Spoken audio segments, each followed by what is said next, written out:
అందరికీ శనార్థులు మంచిగున్నారులా నేనైతే మంచిగున్నా మీరు మంచిగుండాలని కోరుకుంటున్నా.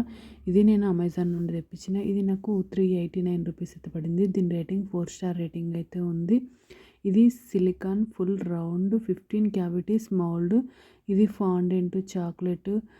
ఇది రెజిన్ క్లే క్యాండిల్ మౌల్డ్. ఇది డ్రై కిచెన్ బేకింగ్. ఇది చూడండి ఈ విధంగానైతే వచ్చింది వైట్ కలర్లో. ఇది 15 క్యావిటీస్ చూడండి ఈ విధంగా రౌండ్గానైతే ఉంది. మనకు ఇట్లా రౌండ్ షేప్లో అయితే వచ్చింది. చూడండి నేను కౌంట్ చేసి చూపిస్తున్నా. ఒక్క రోలో 5 అయితే ఉన్నాయి, అంటే మొత్తం 15 క్యావిటీస్ అయితే ఉన్నాయి. వెనకాల మీకు కనిపిస్తుంది కదా, ఈ విధంగా రౌండ్గానైతే ఉంది. క్వాలిటీ అయితే నాకైతే చాలా బాగా నచ్చింది. మీకు కూడా యూజ్ అవుతుంది చాక్లెట్స్ చేసుకోవడానికి. సూపర్ క్వాలిటీ ఉంది. ఓకేనా దోస్తులు, బాయ్ బాయ్ దోస్తులు. Thank you for watching this video. Support చేయండి దోస్తులు. నా ఛానల్లో కొంచెం సబ్స్క్రైబ్ చేసుకోండి దోస్తులు.